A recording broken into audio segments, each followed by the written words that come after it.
안녕하세요. 여러분과 눈 감고 엉덩이로 재봉하는 그날까지 적고박의 달순입니다. 여러분 새해 복 많이 받으세요. 오늘은 코튼빌 36번째 협찬 원단으로요. 유아 원피스를 한번 만들어 봤어요. 원단이 너무 예쁜 거예요. 기존에 제작했던 소매 없는 생활 한복 원단의 패턴을 가지고 좀 더 심플하게 만들어 봤는데요. 초보분들도 바로 응용하실 수 있게 안감도 단순하게 넣는 방식으로 했어요. 치마 또한 직사각형으로 아주 쉽게 제작이 가능하세요. 만약에 생활한복을 제작해 보셨던 분이라면 더 쉽게 제작하실 수 있을 거예요. 이 패턴으로 원피스를 제작하면 적어도 2년 이상은 입혔던 것 같아요. 가슴 폭을 조금씩 넓혀가면서 단추 위치만 바꾸면 아주 거뜬합니다. 패턴부터 먼저 보시면요. 생활한복 패턴에서 깃과 고름에 해당하는 부분을 모두 빼고 상의만 가져왔어요. 그런데 여기에서 어깨 라인이 2cm가 너무 많이 처지더라고요. 100 사이즈로 만드니까. 100 사이즈로 제작하시는 분들은요. 어깨 처짐을 1.5cm로 하세요. 훨씬 예뻐요. 치마 라인도 사선이 이쁘긴 하지만 아이들이기 때문에 직사각형으로도 충분히 예뻐요. 이렇게 심플하게 패턴을 제작하시면 여러분도 훨씬 쉬우시겠죠? 이번에 코튼빌 협찬 원단이 도트형 스타일이라 너무너무 제 마음에 들어서 두 가지 다 신청을 했답니다. 하나는 아이 원피스를 만들 거고요. 검정색 바탕은 날씬해 보이라고 엄마 원피스를 제작하도록 하겠습니다. 먼저 상의 뒷판을 골선에 맞춰서 재단을 하고요. 모두 시접 1cm를 주고 재단을 했어요. 상의 앞판도 같은 방법으로 오려주시는데요. 그래서 골선이 아니고 낱장으로 2장을 오려줍니다. 안감도 겉감하고 똑같은 방식으로 제도한 패턴을 가지고 그대로 그려서 오려주시면 되는데요. 식서의 방향만 바이어스 방향으로 재단해 주세요. 그러면 뒷판 골선으로 1장, 앞판 낱장으로 2장, 바이어스 방향으로 재단을 하시면 되겠죠. 저희 원피스 만들면서 많이 했죠. 어깨를 먼저 사선을 잘 맞춰서 봉제해 주세요. 이렇게 처지는 거 당연한 거죠. 1cm 오차가 있기 때문에 앞판이 약간 들립니다. 어깨에서 넘어올 거예요. 뒷판도 같은 방법으로 어깨선을 겹친 다음에 겉감과 안감 모두 어깨선을 봉제했습니다. 그런 다음에 어깨선을 각각 가름솔에서 다리미로 정돈해 주세요. 겉감과 안감의 상의를 겉과 겉을 마주해서 이렇게 겹쳐주세요. 이때 중요한 포인트는요. 어깨선이 중심이 되어야 돼요. 안감과 겉감의 어깨선을 잘 핀으로 고정을 시켜주세요. 그런 다음에 앞 여밈 직선부터 목둘레 라인 그리고 양쪽 아몰 라인을 모두 봉제하겠습니다.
자세히 보시라고 속도를 높이지 않았는데요.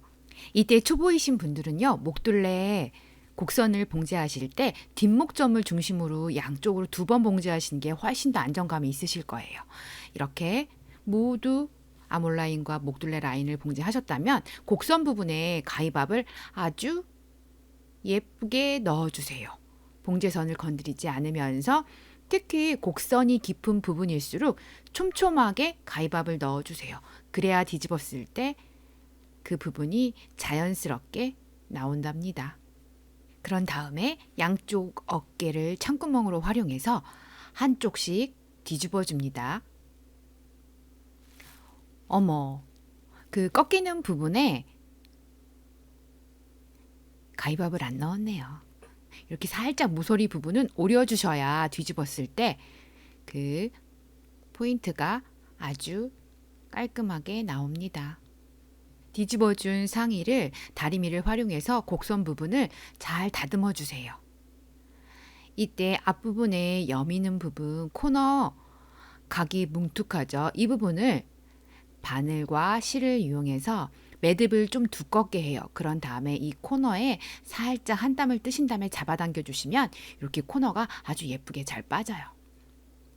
저는 어릴 때 할머니였나요? 엄마였나? 버선코 이렇게 당기시는 걸 봤어요.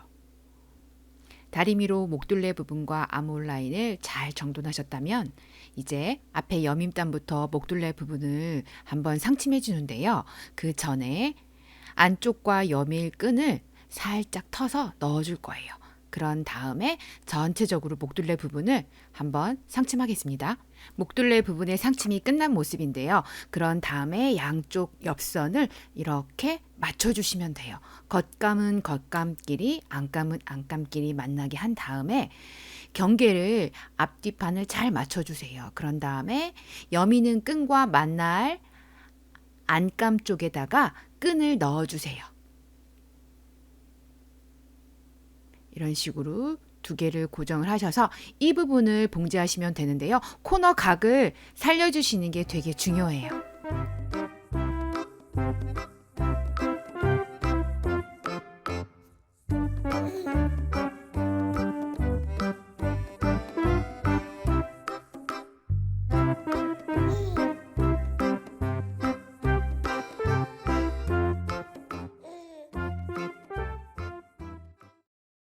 양쪽 옆선까지 모두 봉제를 하면 이제 이렇게 안쪽에 끈이 하나 달려 있고요. 옆선이 이렇게 봉제가 됐죠.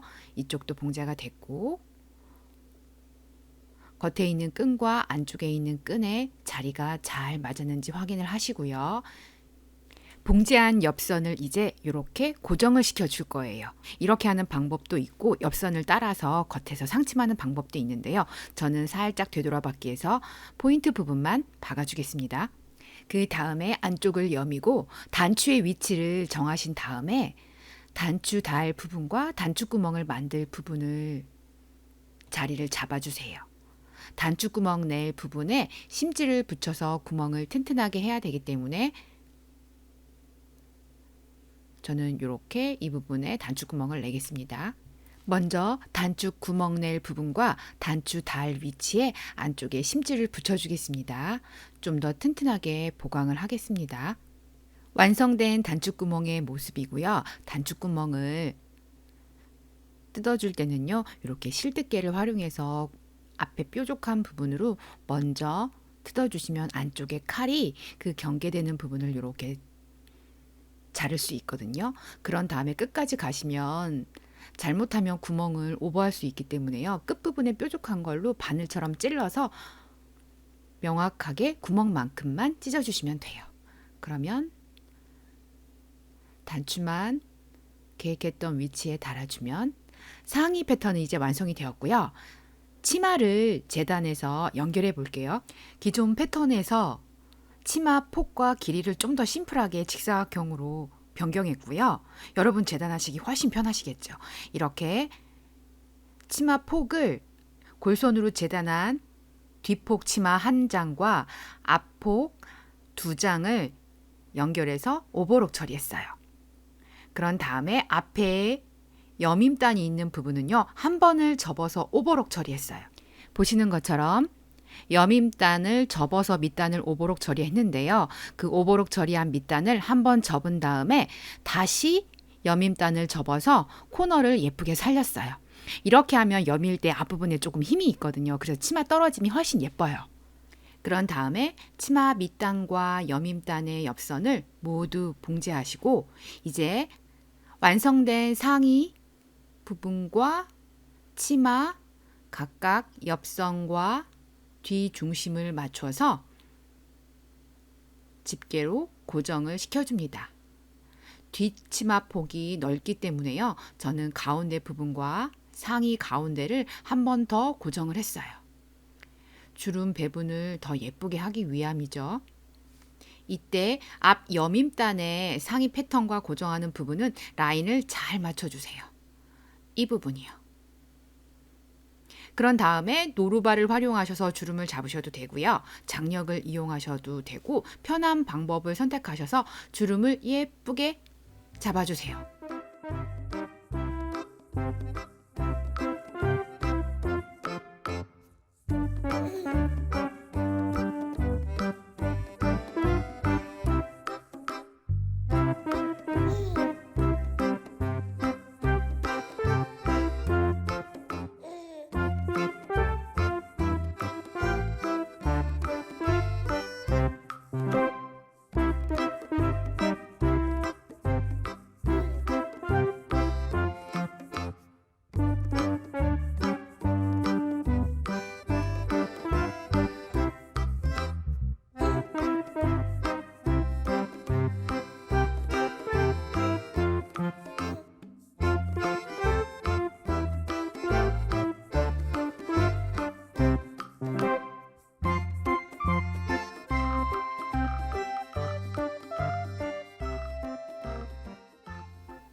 주름 잡아서 연결한 치마 부분을 오버록 처리까지 끝내면 이렇게 예쁜 원피스가 완성입니다.